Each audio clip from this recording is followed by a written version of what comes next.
تو اس کا پھر سے اس کی طرف مائل ہوگا دل، اور میں اسے اپنی بہو ہرگز نہیں بناؤں گی۔ میرا بس چلے نا تو میں اسے چند دنوں کے لیے کہیں غائب کر دوں، مگر نہیں کر سکتی نا، لیکن اتنا کر سکتی ہوں کہ کوشش کروں گی کہ کسی طرح اس بات کو چھپا دوں کہ اسے طلاق ہو چکی ہے۔ رابعہ ملک کی بات پہ اسے لگا جیسے پوری چھت اس پہ آ گری ہے۔ وہ تیزی سے دروازہ دھکیل کر اندر داخل ہوا تو وہ دونوں چونک کر اسے دیکھنے لگے، اور رابعہ ملک کا تو چہرہ متغیر ہو گیا۔ کیوں طلاق ہوئی اسے؟ اور آپ نے بتایا تک نہیں؟ وہ غصے سے بولا۔ تمہیں پتا بھی ہوتا تو کیا کرتے؟ اور ویسے بھی اگر تم نے یہ سوچا کہ تمہاری شادی اس کے ساتھ ہو سکتی ہے تو ایسا بالکل متوقع نہیں۔ بہت اچھی طرح جانتی ہوں میں تمہارے چاچا اور چاچی کا گرو ٹوٹا ہوا ہے نہ، تو اب تو وہ ساری خوبیاں انہیں تمہیں نظر آ رہی ہیں، اور روز اوپر بیچ دیتے ہیں اپنی بیٹی کو۔ تائی اماں کے ساتھ جا کر ہاتھ بٹا دو، تائی اماں کے ساتھ کھانا بنا دو۔ رابعہ بیگم تلخ لہجے میں بولتی چلے گی۔ وہ تعصب سے انہیں دیکھتا صوفے پر بیٹھ گیا۔ کیا ہو گیا امی؟ آپ بھی ایک بیٹی کی ماں ہیں، کسی کی بیٹی اجڑی ہے اور آپ کے لیے ان کا درد بھی کوئی اہمیت نہیں رکھتا؟ وہ ہمارے اپنے ہیں، اور مجھے یہ بتائیے کہ اسے طلاق کیوں ہوئی؟ اس نے بے یقینی بڑے لہجے میں کہا۔ بس بیٹا، روز کسی نہ کسی بات کو لے کر ہنگامہ کھڑا ہوتا تھا اس کی ساس نے۔ وہ بیچاری کسی کو گھر میں کچھ بتاتی ہی نہیں تھی، لیکن اس کے سسرال سے فون آتا رہتا تھا کہ آج یہ ہو گیا تو وہ ہو گیا، آج کہ آپ کی بیٹی نے یہ کر دیا تو وہ کر دیا۔ پڑھائی میں بیچاری مصروف رہی تھی تو نہیں اس نے کچن کا کوئی کام سیکھا، مگر اس کی اس بات کو لے کر کسی نہ کسی بات پر روز اس کی ساس شکایت دکھانے کے لیے فون کر دیتی تھی، اور پھر جب سال گزرا تو اسے بھانج کہنا شروع کر دیا، اور بیچاری کئی ڈاکٹرز کے پاس گئی، اپنا علاج کرواتی رہی، مگر 2.5 سال گزر گئے اور پھر سے طلاق ہو گئی 6 مہینے پہلے۔ فاروق ملک بولتے جا رہے تھے اور وہ اس کی تکلیف پر دل ہی دل میں کرنے لگا۔ پھر وہ چپ چاپ اٹھ کر اپنے کمرے کی جانب بڑھ گیا۔ اگلے دن دوپہر کے وقت ادریس صاحب اپنے وائف اور بیٹے کے ساتھ ان کے گھر آ چکے تھے، اور انہیں کنزا کافی زیادہ پسند آئی تھی۔ اسی وقت ان کی وائف نے اپنی انگوٹھی اتار کر کنزا کے ہاتھ میں ڈال دی۔ بہن جی، اگر آپ کو برا نہ لگے تو ہم اسی ماہ میں شادی کرنا چاہتے ہیں۔ دراصل میرا بٹا دبئی میں ہوتا ہے اور پھر یہاں آنا جانا لگا رہتا ہے، تو میں چاہ رہی تھی کہ دبئی جانے سے پہلے شادی کر کے ہم بچی کو ساتھ لے جائیں۔ مسز ادریس بولی تو رابعہ نے سر اس بات میں ہلایا، اور وہ کنزا کا اتنا اچھی جگہ رشتہ ہونے پر بہت خوش تھی۔ مہمانوں کے جانے کے بعد وہ اور کنزا برتن سمیٹ رہی تھی کہ جبھی وہ اندر داخل ہوا۔ ماں، مجھے آپ سے بات کرنی ہے، اس نے پاس آ کر کہا۔ ہاں بیٹا بولو، میں سن رہی ہوں، وہ ہلکا سا مسکرا کر بولی۔ اب چچا جی کے پاس جائیے، ان سے کہیے کہ میں زویا سے شادی کرنا چاہتا ہوں۔ وہ آہستہ سے بول رہا تھا۔ رابعہ بیگم نے اسے ایسے دیکھا جیسے اس کے سر پر سنگ ہو گئے ہوں۔ دماغ خراب ہو گیا تمہارا؟ ایک بانج اور طلاق یافتہ لڑکی سے شادی کرو گے؟ تم بھول گئے ہو تمہارے چاچا نے تمہارے ساتھ کیا سلوک کیا تھا جب ہم رشتہ لے کر گئے تھے؟ تمہارا فوراً انکار کر دیا تھا تمہیں نکھٹو بول کے۔ رابعہ بیگم تو ہتے سے اکھڑ گئی تھی۔ امی پلیز پرانی باتوں کو یاد مت کیجیے، اس سے مجھے بھی درد ہوتا ہے اور باقی سب کو بھی۔ اور ہاں، میری زندگی میں زویا کے علاوہ نہ کوئی لڑکی ہے اور نہ کبھی آئے گی۔ اگر قدرت مجھے دوبارہ موقع دے رہی ہے تو میں زویا سے شادی کرنا چاہتا ہوں۔ باقی اگر آپ چاہتی ہیں کہ میں اس سے شادی نہ کروں تو ٹھیک ہے، میں آپ کی بات کو مانتے ہوئے نہیں شادی کروں گا، لیکن اتنی بات یاد رکھیے گا، میں پھر زندگی پر کبھی بھی شادی نہیں کروں گا۔ وہ حتمی لہجے میں بولتا ہوا وہاں سے پلٹ گیا۔ رابعہ ملک کو اس کی بات پر جیسے شوق رہ گئی تھی۔ دیکھا آپ نے کس طرح بات کر کے گیا مجھ سے؟ یہ ضرور آپ کی بھتیجی کو بھڑکا رہی ہے اسے۔ رابعہ اخبار پڑھتے فاروق ملک کے پاس آ کر بولی، دیکھا ہے میں نے، اور جہاں آپ نے کہا وہ بھی دیکھا ہے میں نے، کس طرح بات کر رہی تھی۔ خدا کا خوف کیجیے رابعہ بیگم، آپ بھی ایک بیٹی کی ماں ہیں، اور آپ کسی کی بیٹی پر اس طرح بات کریں گی تو خدا نہ خواستہ اگر کل آپ کی بیٹی کے ساتھ اس طرح ہو جائے تو؟ مجھے یقین نہیں آتا کہ یہ آپ ہیں، میری وہ نرم خوسی رابعہ جو کہ دوسروں کے دکھ پر دکھی ہو جایا کرتی تھی اور زویا پر جان چھڑکا کرتی تھی، اور آپ آج اس طرح کی باتیں کر رہے ہیں۔ آپ کو اچھی طرح معلوم ہے کہ زویا کبھی بھی ایسی حرکت نہیں کرے گی۔ اگر ایسا کرنا ہوتا تو وہ اپنی طلاق کے بارے میں خود بتا دیتی، اور یہاں تک کہ آپ نے اس بچی کو بانج تک کہہ دیا۔ عجیب باتیں کرتی ہیں آپ۔ فاروق ملک نے انہیں ڈانٹتے ہوئے کہا۔ ہاں تو اور کیا کروں؟ بھول گئے ہیں آپ برسوں پہلے کیا ہوا تھا؟ میرے ہی بیٹے کو آپ کے بھائی نے یہ کہہ کر ٹھکرا دیا کہ آپ کا بیٹا نکھٹو ہے۔ اور آج میرے بیٹے پر جان نثار کرتے پھر رہے ہیں وہ لوگ، کیونکہ میرے بیٹے کے پاس اب پیسہ ہے۔ میرا بیٹا زویا سے بہتر زندگی ڈیزرو کرتا ہے، تو میں کیوں اس لڑکی کو چنوں؟ وہ غصے سے بولی۔ میں اب کیا کہوں آپ کو، آپ کسی کی نہیں سنتی، صرف اپنی منمانی کرتی ہیں۔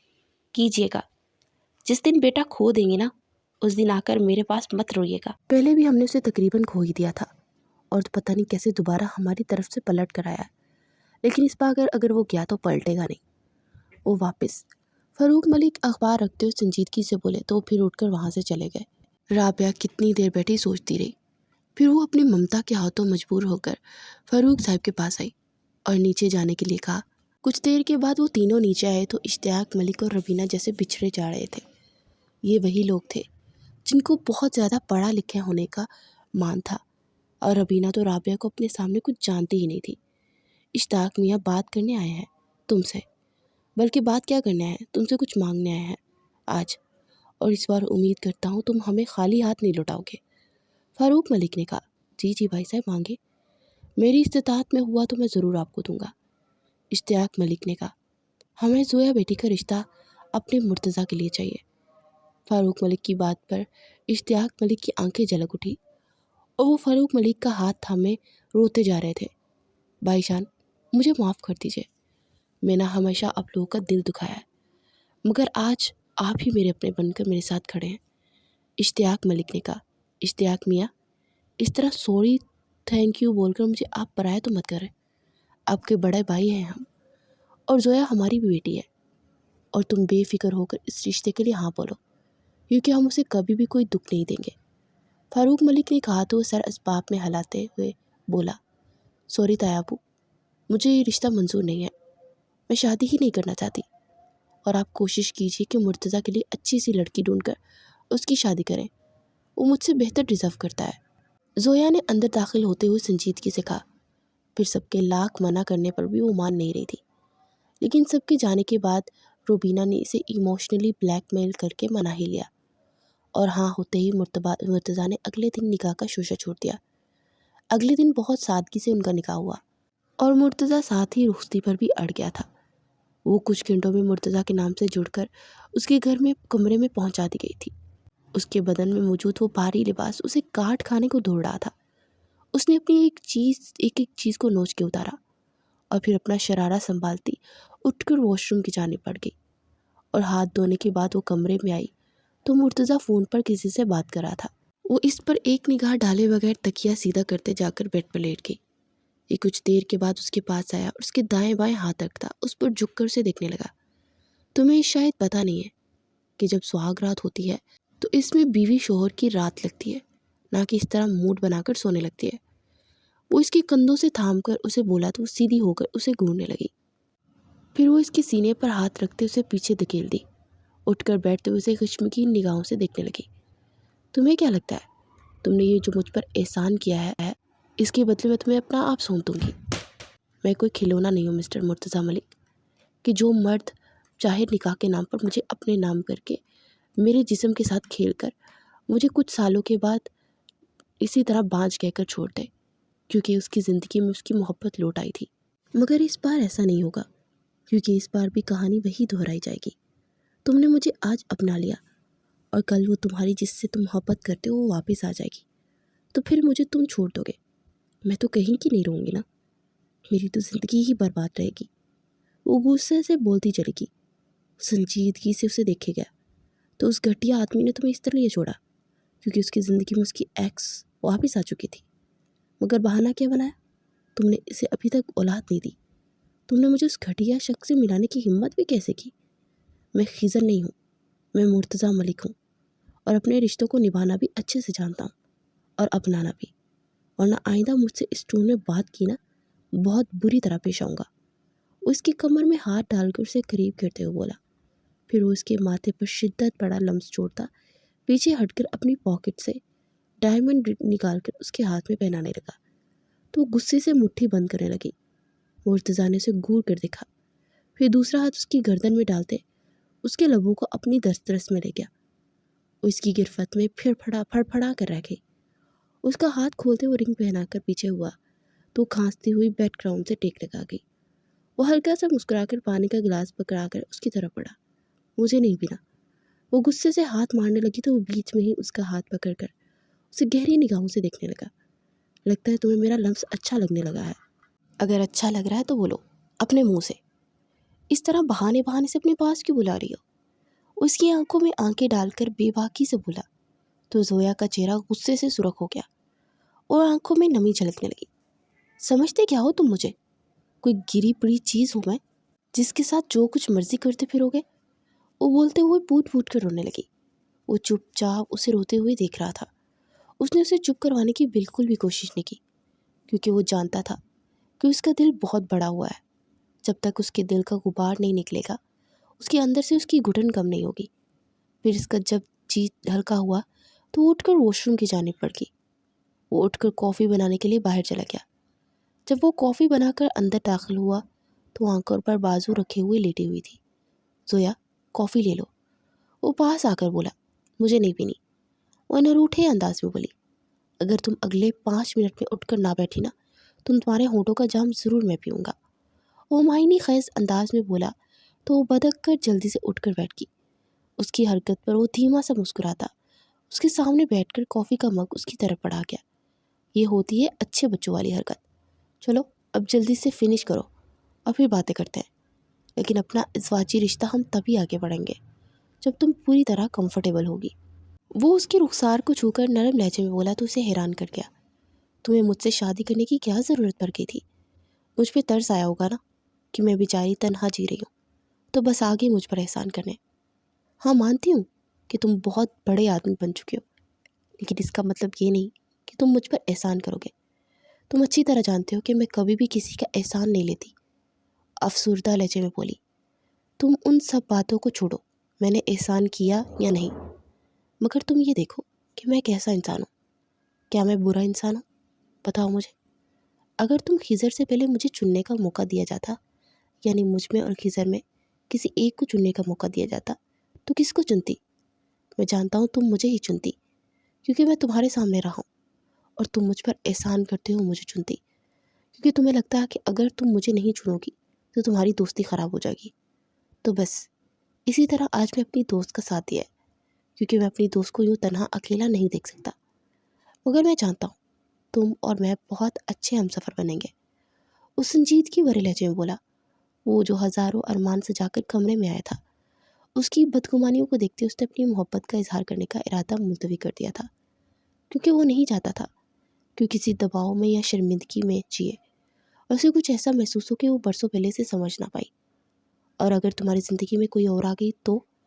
وہ اسے دیکھتے ہوئے نم لہجے میں بولی، تو ایسا کرنا میرے کھانے میں زہر ملا دینا اور مجھے مار دینا، کیونکہ وعدہ خلاف اور بے وفا لوگوں کی سزا موت ہی ہونی چاہیے۔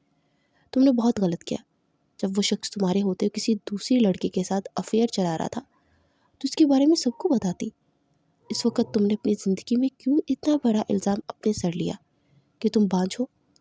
وہ اسے دیکھتے سنجیدگی بھرے لہجے میں بولا، تم نہیں تھے نا میرے ساتھ۔ اگر تم میرے ساتھ ہوتے تو شاید میں اپنی زندگی کو سنوار بھی لیتی، مگر تم نے 3 سالوں میں کبھی پلٹ کر پوچھا تک نہیں کہ میں زندہ ہوں یا مر گئی۔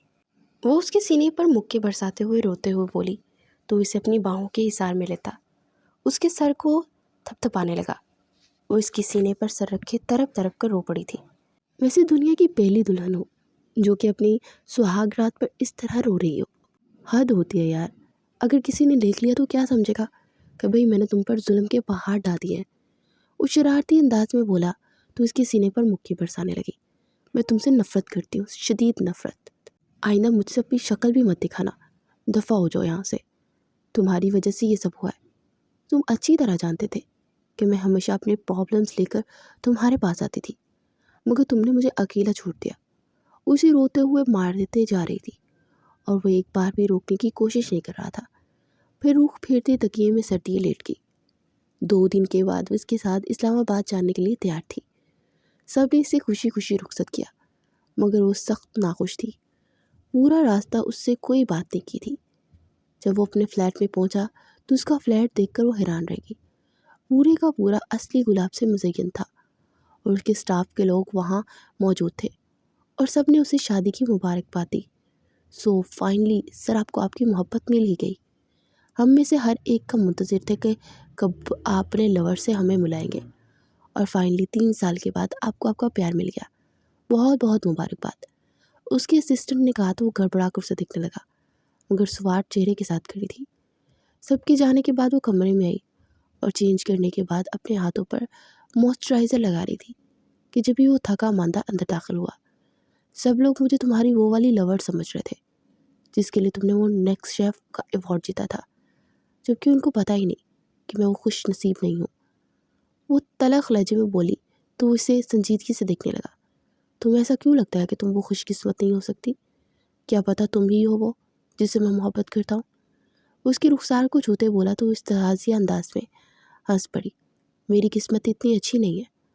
وہ تلخ لہجے میں بولتی اپنے خوبصورت بالوں کو لپیٹنے لگی. مگر قسمت تو میری بہت اچھی ہے کیونکہ مجھے تم مل گئی. اسے پیچھے سے کھینچتے ہوئے بولا تو اپنا آپ چھڑواتے اس سے دور ہو کر اس کی سائڈ پر گزرنے لگی. تو وہ غصے سے اس کی کمر سے جگڑے اسے خشمگین نگاہوں سے دیکھنے لگا. اس طرح مت دیکھو. تمہیں کیا لگتا ہے کہ میں تمہارے اپنے جسم کو پانے کی ایسے ہی اجازت دے دوں گی؟ مجھے کچھ وقت چاہیے. فکر مت کرو، تمہارے ہر قسم کے حقوق ادا کروں گی جیسے پہلے کیے تھے. شٹ اپ، اور آئندہ سے تمہارے منہ سے اس کے بارے میں کوئی باتیں نہ سنو. اور ہاں، تم یہ سننا چاہتی ہو نا کہ تم وہ خوش قسمت ہو یا نہیں. میں نہیں جانتا کہ تمہیں میرا ساتھ خوش قسمت لگتا ہے کہ نہیں، مگر میں بہت خوش قسمت ہوں کیونکہ میں نے اسی لڑکی کو پایا جس میں میں نے پرسوں محبت کی. میری محبت مجھے مل گئی. مجھے اس بات پر بہت خوشی ہے اور اس کو اپنی خوش قسمتی بھی مانتا ہوں. یہ دیکھو، یہ تمہاری تصویریں آج بھی میرے پاس موجود ہیں. وہ دراز سے تصویریں اور ڈائری نکال کر ڈریسنگ ٹیبل پر پٹکتے ہوئے بولا اور پھر سے پیچھے دھکیلتا باہر نکلتا چلا گیا. وہ کانپتے ہاتھوں سے ان تصویروں کو دیکھنے لگی اور پھر ڈائری کھولی تو وہ محض ڈائری نہیں تھی، مرتضیٰ ملک کا دل تھا تو اس نے اس پہ کھول کے رکھ دیا تھا. وہ ڈائری کو سینے سے لگائے تڑپ تڑپ کر رو دی. وہ اپنی خوش قسمتی کو پہچان ہی نہ پائی کیونکہ زندگی کے رنگ میں اسے بے وفائی کا رنگ ملا خیزر کی صورت میں. تو پر اعتماد سی زویا ملک جیسے بے رنگ ہو گئی اور اس کی زندگی کا ہر رنگ بے رنگ ہو گیا. وہ آنسو صاف کرتے اٹھی اور جلدی سے فریش ہونے چلی گئی کیونکہ اسے اپنے روٹھے خوش قسمتی کو منانا تھا، اسے اپنے مرتضیٰ کو اپنانا تھا اور اس کے سنگ اپنی زندگی میں وفا کے رنگ بننے تھے. وہ تیار ہونے کے بعد اس کا انتظار کر رہی تھی کہ وہ بازو پر کوٹ ڈالے ہوئے اندر داخل ہوا اور اسے دیکھ کر ایک پل کے لیے تھم سا گیا. پھر وہ سر جھٹک کر وارڈروب کی جانے پڑا اور اپنے کپڑے نکال ہی رہا تھا کہ پیچھے سے آ کر اسے جگڑتے ساکت کر گئی. وہ نرمی سے اس کے ہاتھ ہٹاتا اپنے کپڑے اٹھا کر واش روم کی جانے پڑ گیا. کپڑے چینج کرنے کے بعد آ کر وہ بیڈ پر بیٹھا تو اس کے پاس آ کر بیٹھ گئی. سوری. وہ پاس آ کر اپنی انگلیاں چٹکاتے ہوئے بولی تو سر اٹھا کر سے خشمگین نگاہوں سے دیکھنے لگا. کیا بولا؟ مجھے سنا ہی نہیں دیا. پھر سے بولنا ذرا. اس سنجیدگی سے بولا تو وہ دھپ سے اس کے پاس بیٹھ گئی. تم اچھی طرح جانتے ہو مجھے سوری بولنا اچھا نہیں لگتا، لیکن پھر بھی تم مجھ سے سوری بلوا رہے ہو اور تم آگے سے مجھے ایٹیٹیوڈ دکھا رہے ہو. شرم نہیں آتی تمہیں؟ وہ تو اس پر چڑھ دوڑی تھی. او ہیلو، زیادہ سر پر چڑھنے کی ضرورت نہیں ہے. تو میں سوری نہیں بولا ہے نا؟ مت بولو، مجھے بھی تمہارے سوری کی ضرورت نہیں ہے. اور ہاں، تمہیں اگر میری زندگی سے جانا ہے نا تو تم جا سکتے ہو. واپس چلے جاؤ لاہور، مجھے تمہاری ضرورت نہیں ہے. وہ بولا تو زویا نے آس پاس دیکھنا شروع کیا اور پھر کشن اٹھا کر اسے مارنے لگی. ارے کیا کر رہی ہو، مینٹل کیس؟ وہ خود کو بچاتے ہوئے پیچھے ہونے لگا. خبردار، اگر تم نے مجھے اپنی زندگی سے نکالنے کی کوشش بھی کی تو تمہاری اور اپنی جان عذاب میں ڈال دوں گی. سمجھتے کیا ہو تم خود کو؟ تم مجھے بھیجنے کا نام دوبارہ لینا، تمہاری ایسی موت توڑوں گی کہ تمہارا دوبارہ میرے سامنے ایسی بات بھی نہیں کرو گے. وہ کشن چھوڑتے اس کے بال جگڑ چکی تھی. اف اللہ، کیسی مینٹل عورت ہو. وہ غصے سے بولا. مینٹل ہوں گے تم، تمہاری محبوبہ اور تمہاری بیوی، تمہارے بچے. اسے پھر سے کشن سے مارتے ہوئے بولے جا رہی تھی اور مرتضیٰ ہنستے اس کی کمر میں ڈالتا ہاتھ اسے خود پہ گرا گیا. چھوڑو مجھے. وہ ہلکی سی مزاحمت کرتے ہوئے بولی. خود ہی تو کہتی ہوں کہ خبردار، اگر مجھے چھوڑا تو تمہاری اور اپنی جان عذاب کر دوں گی. اگر میں چھوڑنے کا نام لیتا ہوں تو ایسے بولتی ہو اور خود کچھ بھی بولتی ہو. سو مس ارتضیٰ ملک، آپ بھی ایک بات کان کھول کر سن لیں. اگر تم نے میری زندگی سے جانے کا فیصلہ کیا یا مجھے چھوڑنے کا فیصلہ کیا، تمہاری جان کو میں جتنا عذاب میں کروں گا نا وہ تم سوچ بھی نہیں سکتی۔ خیر، اب سہاگ رات مناتے ہیں، وہ کہتے ہوئے اس پر جھکا تو شرمگین انداز میں مسکرا دی۔ وہ اس پر اپنا حق جتاتا چلا گیا۔ زندگی بہت حسین تھی اور یہ بات انہیں اب محسوس ہو رہی تھی۔ کچھ دنوں میں اسلام آباد میں سب لوگ آ چکے تھے اور کنزا کی شادی کی تیاریاں زور و شور سے جاری تھیں۔ اور فائنلی آج کنزا کی بارات تھی اور کنزا بہت خوش تھی۔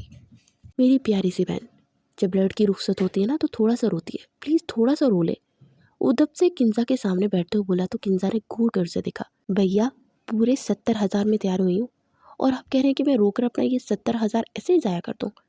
مجھے اپنے شوہر کے سامنے نا انسان کی بچی بن کر جانا ہے، بھوتنی نہیں۔ وہ منہ بنا کر بولی تو سب کہکا لگا کر ہنس پڑے۔ مجھے لگتا ہے بارات آ گئی ہے، میں دیکھتی ہوں جا کر۔ زویا ایک دم سے بولتے ہوئے اٹھی اور پھر ایک دم سے سر تھامے بیٹھ گئی۔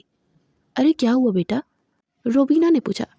پتہ نہیں ماما، 2-3 دن ہو گیا طبیعت عجیب سی ہو رہی ہے، دل خراب ہوئے جا رہا ہے، کچھ کھانے کو بھی دل نہیں کر رہا، جو بھی چیز لیتی ہوں نا اسی وقت اسمیل آ رہی ہوتی ہے۔ وہ منہ بسور کر بولی، کیا سچ؟ تم شادی سے فارغ ہوتے ہی گائنی ڈاکٹر کے پاس جاؤ اور جا کر چیک اپ کرواؤ۔ روبینہ نے کہا تو دونوں چونک گئے اور پھر ان کی بات کا مطلب سمجھتے ان کے چہرے خوشی سے کھل اٹھے تھے۔ اور کنزا بخیر و عافیت اپنے پیا کے دیس سدھار چکی تھی۔ اور اگلے دن ڈاکٹر نے جب زویا کی خوشخبری سنائی تو زویا خوشی سے رو پڑی۔ مرتضیٰ بھی بہت خوش تھا۔ سب سے مبارکباد وصول کرتے وہ اللہ سے اپنے لیے ڈھیروں خوشیوں کی دعا مانگتے مطمئن انداز میں مسکرا دیے تھے۔ اور زندگی کا یہ رنگ سب سے الگ اور انوکھا تھا، جس کا مقابلہ کوئی رنگ بھی نہیں کر سکتا تھا۔